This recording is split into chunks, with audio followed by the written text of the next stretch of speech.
Hey everyone, welcome back to another edition of How Crazy Am I for Building This Car. Uh, so let me get into it. I've been doing a lot of the repairs, pulling out tubes, and because I'm trying to save as much as I can as far as the tubing, it takes a little longer because now you have to carefully cut it out and whatnot. I do recommend that if you're going to attempt something like this, buy a very big box of cutting blades and a very big box of the Diablo reciprocating saw blades. So far I've gone through an entire box of cutting disc and half a box of the saw blades. That's just in the repairs, never mind in the stuff I was doing. So anyway, let me show you what I've been doing. Okay, before I start, I want to point out I highly recommend that you put foam or whatever you have soft around protruding objects. I can say from experience, they hurt very much when you smash your head into them. But anyway, I'd recommend doing that. So I spent most of the weekend, you can't see it. All right, I spent most of the weekend cutting out the driver's side. If you remember, I had a 2x3 going up. You can see where it was right here coming across. I took that out. I made this one continuous now. Kind of goes down and up. And then I got a support bar in there, which ties in this frame piece. And then on this side, I have a 45-degree 2x3, and then another one just to kind of support it. But that's only it's only welded in on this side because it was welded in on the original piece, or the one I did before. But it's only really spot welded in because I don't know if that's going to hit, if the vent's going to hit that or not. So before I fully weld that in, I'm going to check that. And then the other thing I did is, if you recall, the frame came up. Let me see if I have that piece. Yeah, right here. So the frame itself used to come across, come down, and then come up because that guy, whoever did the modeling, that modeling's causing all my troubles. Whoever did the modeling had a step in here, so I put that step in, and that's the piece I put in. I cut that all out and then put in the bar going across and coming straight across. The chassis, just like on the other side, actually comes across, and these two bars are welded together. And then this front one here, which is a support for this main beam A-pillar, and this will be the beginning of the rocker support, which will be much smaller tubing. I cleaned up most of it. I got that one left to clean up. Unfortunately, all my 2x3 bars now are mostly used or cut too small because they were pieces of other thing. So I have to this week order some more 2x3s. Some more 2x3s so I can go across here, and then I'll need another one fit in. I still got to clean up that side there. If that 45 here is not a problem, then what I'll do is I'll replicate it on that side and add it into my my model, which right now it doesn't have. And then this bar right here, I'm just going to cut that off completely. And then this one here, I'll splice in on just to tie it together. So I'll splice in another piece in here to kind of tie that. You can see I already spliced it in once. So I'll clean it up, see how it welds. Let's see, what else? So next week, once I get the more tubing, I have to cut out this front section. I'm probably going to cut these two supports here off because I got to raise this up. I think it's 19 millimeters and move it forward 22 millimeters.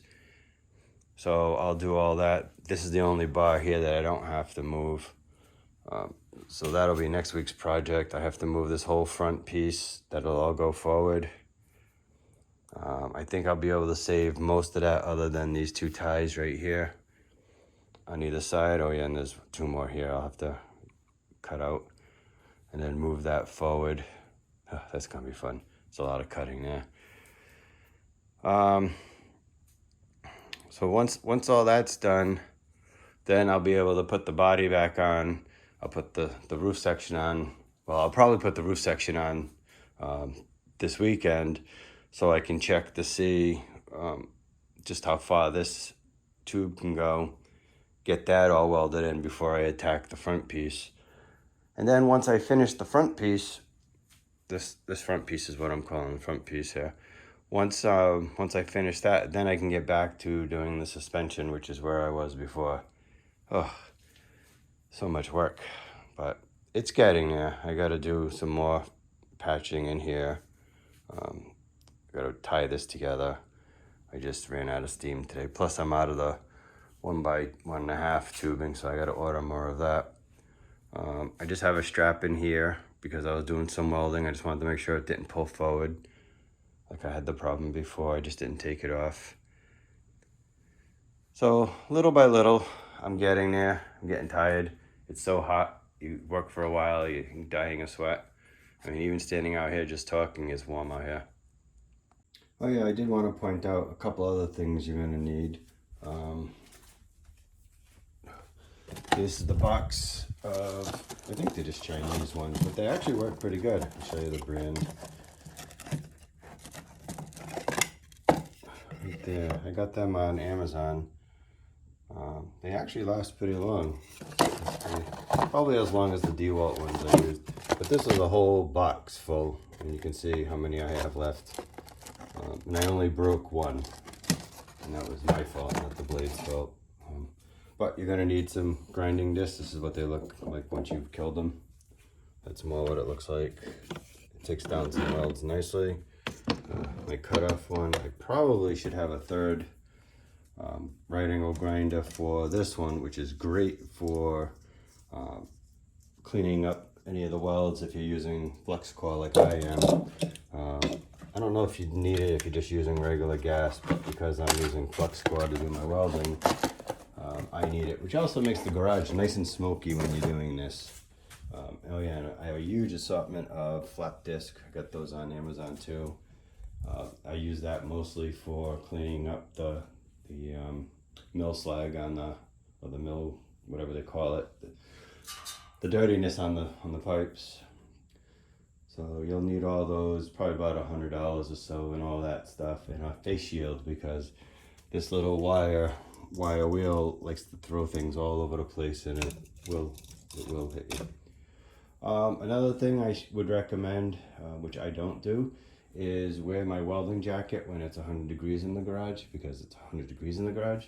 But what you end up with is little spots all over your arms and your legs if you're wearing just regular jeans, if you don't protect yourself. And the same thing when you're welding. Just one more thing I wanted to mention. A few people actually have asked me if I'm going to sell my plans. What I can say at the moment is I am updating them as I go along. It actually is a lot of work to do that. It takes, first you have to update the model, then you got to update the pot files, then you got to update the actual drawings themselves so you know what size and whatnot.